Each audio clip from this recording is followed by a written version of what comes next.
She demanded I propose again because the lighting was bad the first time and I need content for TikTok. I replied, let's do it. I took her to a fancy restaurant, got down on one knee, and tied my shoe. Then I walked out and left her with the bill. The video of her crying that went viral for the wrong reasons. I am a landscape architect. I design spaces that are meant to be experienced, not just photographed. I value authenticity. I value the quiet moments. I've been with Amber, 29F, for 3 years. When we met, she was a normal person. She liked hiking, she liked cooking, she liked living. But about a year ago, she decided she wanted to be a lifestyle influencer. It started small, posting pictures of her coffee, her outfits, but then it consumed her. Every date became a photo shoot. Every meal was cold by the time we ate it because she had to get the perfect angle. I tolerated it because I loved who she used to be, and I kept hoping that person would come back once the follower count plateaued. I was wrong. The more followers she got, the less present she became. Last month, I proposed. I didn't do it for the gram. I did it for us. We were hiking in our favorite state park. We reached a beautiful overlook at sunset. It was just us. No crowds, no ring lights, just the wind and the golden light. I got down on one knee. I poured my heart out. I told her she was my best friend. She said yes. She cried. It was perfect. Or so I thought. Yesterday, Amber sat me down. She looked serious. Babe, she said, scrolling through her phone. We have a problem. What? Is the ring okay? The ring is fine. It's the proposal. I can't post any of these photos. Why not? The lighting is terrible. The sun is behind you, my face is in shadow, and my hair looks frizzy. Plus, you didn't even hire a hidden photographer. It looks low budget. I stared at her. It was a hike, Amber. It was intimate. Intimate doesn't get likes, Mike, she snapped. I need content. Engagement content is huge right now. I could get brand deals for the wedding if we go viral. So, here's what we're going to do. She pulled up a spreadsheet, a literal spreadsheet. We are going to do a re-proposal. You need to book a table at Lumiere, the most expensive French restaurant in the city. Wear your navy suit. I bought a new dress. You'll propose at dessert.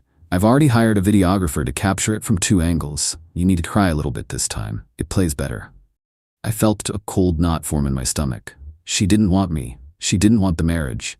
She wanted the content. Our actual engagement, the moment I pledged my life to her, wasn't enough because the lighting was bad. You want me to fake a proposal? I asked. It's not faking, it's optimizing. Don't be difficult, this is for our future. Think of the engagement numbers. Okay, I said. Let's do it. She squealed and clapped her hands. Yay. Okay, reservation is for Friday at 8 p.m. Don't be late. And get a haircut. She didn't notice the tone of my voice. She didn't notice that I didn't smile.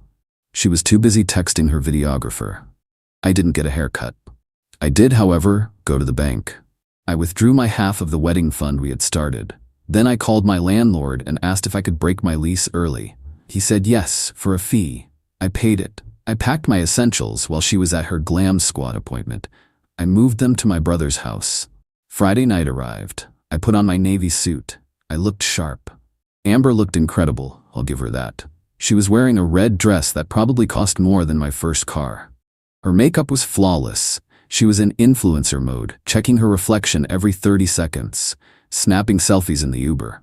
Remember, she whispered as we walked into Lumiere. Wait for the soufflé, that's the cue. We sat down.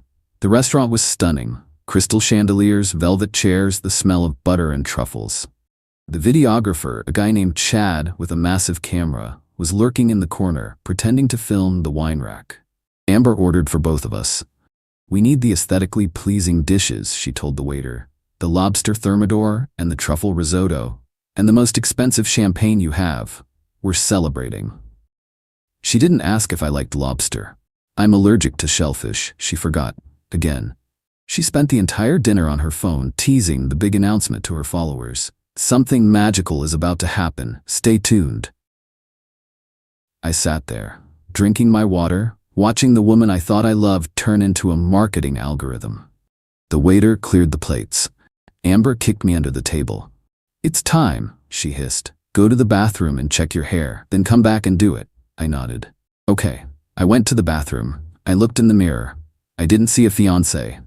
I saw a prop. I adjusted my tie. I walked back out. The souffle arrived. It was huge and fluffy. Chad, the videographer, stepped out from the shadows, camera rolling.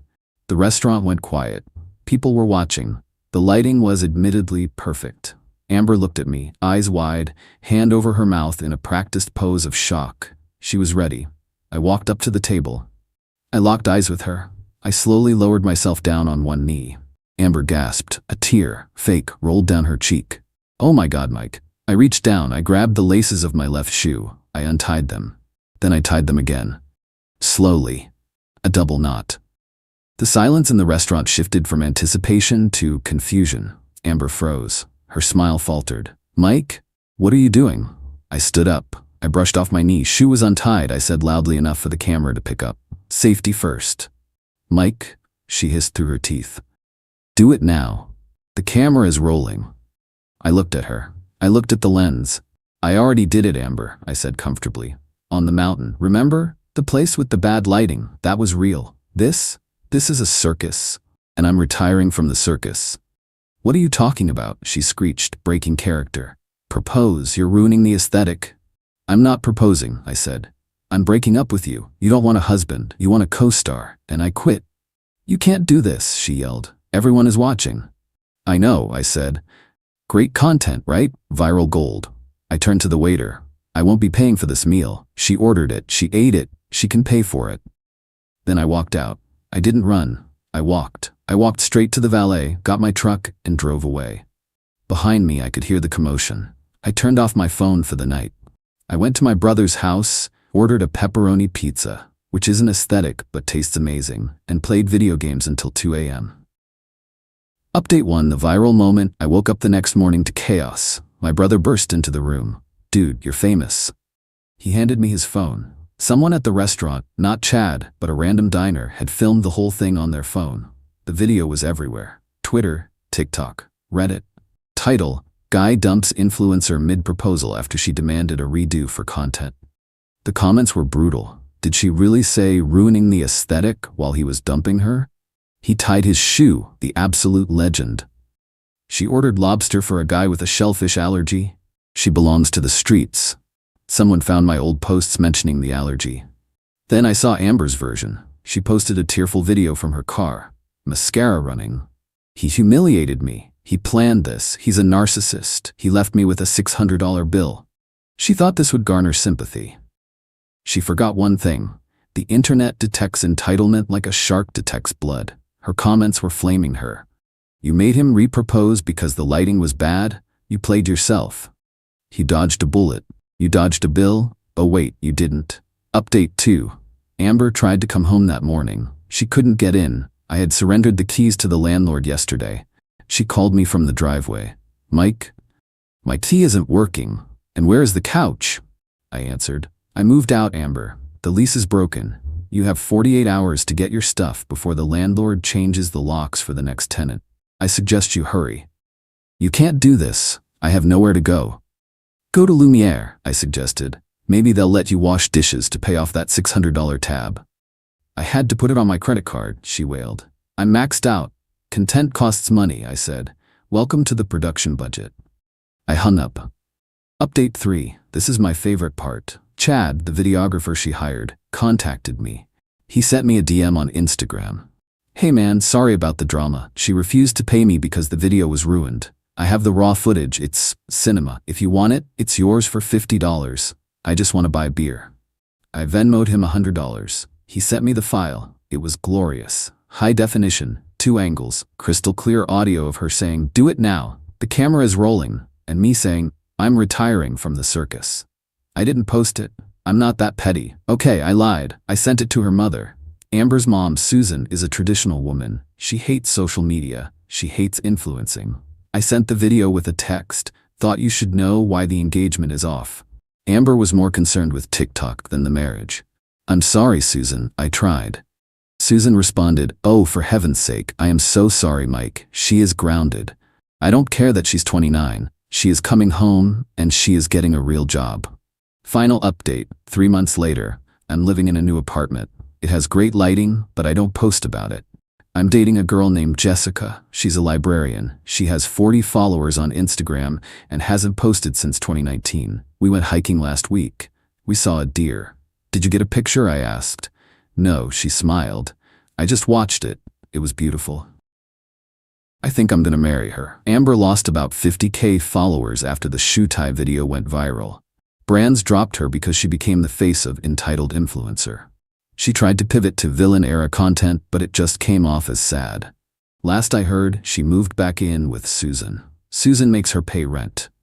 Susan also banned phones at the dinner table. Amber is currently working as a hostess at a chain restaurant. She has to wear a uniform. It is not aesthetic. I still have the hiking boots I wore that day. Every time I tie them, I smile. Best knot I ever tied.